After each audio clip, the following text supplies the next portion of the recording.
वास्ते? ये सजल मलक के लिए लिख के लाया हूँ मैं। सजल वास्ते तू लिख के ले आया? बिल्कुल ऐसे। ठीक है। हाँ जी। ते सजल मलक पागल हूँ तेरी सूरत देखने के लिए, कि पागल हूँ तेरी सूरत देखने के लिए, लेकिन तेरा दीदार नहीं होता, और मैं तो मरता हूँ तुझ पे, लेकिन तुझको ही मुझसे प्यार।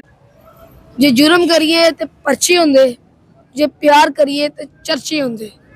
सारी खेड रुपए दी डोला, जे टोर बनाइए ते खर्चे होंदे। दिए पढ़ने में, कि कई साल गुजार दिए पढ़ने में, लेकिन पढ़ा किसी ने कुरान नहीं, और बात बात पे कसमें देते थे जैसे खुद की सच्ची जुबान नहीं, और वादे तो सब करते हैं लेकिन देते कोई जान नहीं, और हम मानने वाले मोहम्मद अरबी के हैं जिसके बराबर की कोई शान नहीं। वाह जी वाह, माशाल्लाह, सुभान अल्लाह जी।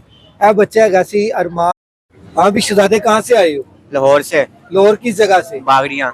बागड़िया से। जी जी। तो क्या करने आए थे इधर? इधर सज्जल मलक को इंटरव्यू देना था मैंने। तो क्यों नहीं दे रहे सज्जल मलक को? उन्होंने अंदर नहीं जाने दिया, वो कह रहे थे फैमिली के बगैर अंदर नहीं जाने देना। फैमिली के बगैर अंदर नहीं जाने देना, अमाना माल के अंदर आपको नहीं हाँ जाने जी बिल्कुल जी ऐसे। तो चलो आप मुझे इंटरव्यू दो। जी मैं देता हूँ आपको।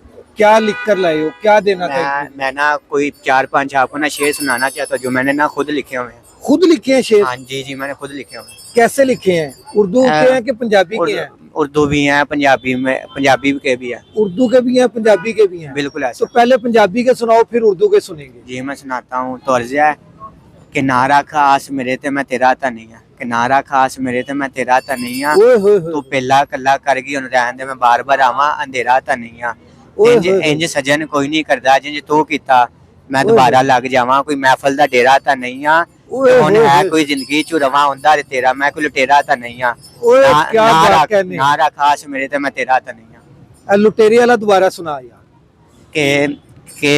के हुन है कोई जिंदगी चू रवा हुंदा ते मैं तेरा कोई लुटेरा ता नहीं है, नारा खास मेरे ते मैं तेरा ता नहीं है।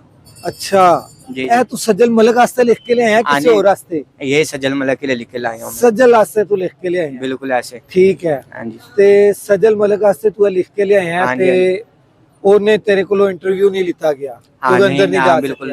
हाँ जी बिल्कुल। ठीक है। ते पंजाबी च की लिख के ले आया?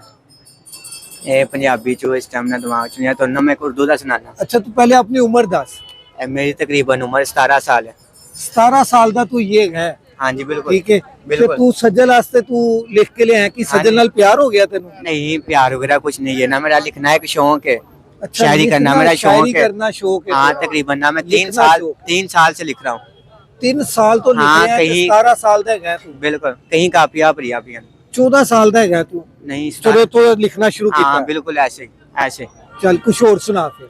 एक और सुना के पागल हूँ तेरी सूरत देखने के लिए, कि पागल हूँ तेरी सूरत देखने के लिए, लेकिन तेरा दीदार नहीं होता, और मैं तो मरता हूँ तुझ पे, लेकिन तुझको ही मुझसे प्यार नहीं होता, और मैं गम को कैसे भूलूं क्योंकि तुझको मिलने से भी इनकार नहीं होता, और खुशकिस्मत है तुझको अरमान मिला है, कि खुशकिस्मत है तुझको अरमान मिला है, पागल हर बंदा इतना वफादार भी नहीं होता।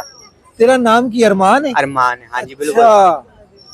देखो जनाब छोटा या बच्चा है, ये इनकी उम्र 17 साल है, कहना मैं 3 साल हो गए लिख रहा वहां, कापियां भरिया हुई ने। बिल्कुल। ठीक है। कापियां भरिया 3 साल मतलब 14 साल का सी जदों दा लिखना शुरू होया, ते ये तक लिखदा ही पिया जी। ते किंदे वास्ते लिख रहे हैं शायरी? यार ये किसी के लिए नहीं, बस एक शौक है मेरा। 3 साल से ना मेरा शौक है, क्योंकि मैं ना पहले शायरों को सुनता था, उससे मेरी दिलचस्पी ज्यादा हुई। अच्छा शायरा नु सुनदा सी तो दिलचस्पी ज्यादा हुई। बिल्कुल ऐसे। कुछ और सुनाएगा? मैं कुछ सुनाऊंगा एक और आपको। सुना की सुनाएगा? एक सुनाता हूँ आपको कि काश हम अमीर होते, कि काश हम अमीर होते तो ये सदागर ना वजीर होते, और इश्क को खरीद लेते क्योंकि इश्क की तकदीर होते, और पैसों के लिए सब पीर होते, काश हम अमीर होते तो यूँ भरी महफिल में हमको रसवा करके ना जाते, ना खाली हाथ होते ना फकीर होते, काश हम अमीर होते। लो जी, काश हम अमीर होते तो आज अमाना माल के अंदर होते, काश हम अमीर होते तो आज अमाना माल के अंदर होते, ऐसे हम गरीब हैं तो हम बाहर खड़े हुए जलील और ख्वार होते। ऐसे बिल्कुल। शायरी तो मैं भी सुनाती फिर तेरे। हाँ जी ऐसे बिल्कुल। देख ले थे खलोते खलोते बनाती मैं शायरी। बिल्कुल जनाब। सही सी के नहीं सही सी? ब्रांड सी। ब्रांड सी? ब्रांड सी। चल कुछ और सुना फिर। एक और आपको सुनाता हूँ, आखिरी सुना दे, आखिरी सुना। तो आपको सुनाता हूँ कि कई साल गुजार दिए पढ़ने में, कि कई साल गुजार दिए पढ़ने में, लेकिन पढ़ा किसी ने कुरान नहीं, और बात बात पे कसमें देते थे जैसे खुद की सच्ची जुबान नहीं, और वादे तो सब करते हैं लेकिन देते कोई जान नहीं, और हम मानने वाले मोहम्मद अरबी के हैं, जिसके बराबर की कोई शान नहीं। वाह जी वाह, माशाअल्लाह, सुभान अल्लाह जी।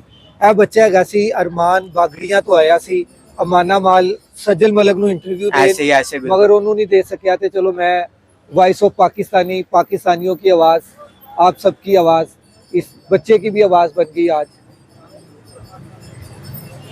जी बेटा, कहाँ से आए हो? मैं इधर का ही रहने वाला हूँ। किधर का? ये अमाना मॉल लिंक रोड से थोड़ा पीछे।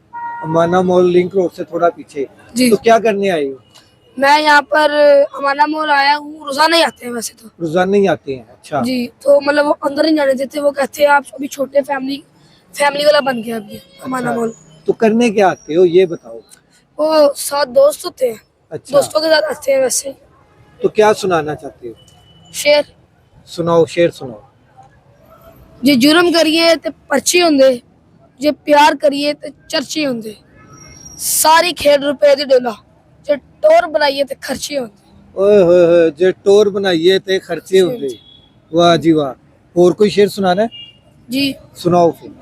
ਕਹਿੰਦਾ ਕਾਲਾ ਜੇ ਰੰਗ ਸਾਡਾ ਤੇ 8 ਅਸੀਂ ਪੜਿਆ, ਕਾਲਾ ਜੇ ਰੰਗ ਸਾਡਾ ਤੇ 8 ਅਸੀਂ ਪੜਿਆ, ਜਿਸ ਹੈ। ਪਿਓ ਨੂੰ ਲੈਣ ਨਹੀਂ ਲਾਇਆ ਅਸੀਂ ਇੱਥੇ ਹੀ ਖੜੇ ਹਾਂ। ओए होए होए, ए किंदे वास्ते है?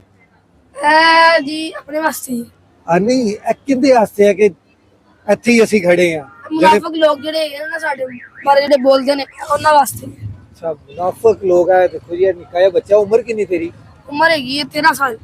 13 ਸਾਲ ਦਾ ਬੱਚਾ ਹੈ। ਤੈਨੂੰ ਇਹ ਵੀ ਪਤਾ ਮੁਨਾਫਿਕ ਕੌਣ ਹੈ? ਤੇ ਤੜੀਆਂ ਲਾਂਦਾ ਪਿਆ ਸ਼ੇਰੋ ਸ਼ਾਇਰੀ ਦੇ ਵਿੱਚ। ਕਿੰਦੇ ਤੜੀਆਂ ਲਾ ਰਿਹਾ ਜੀ?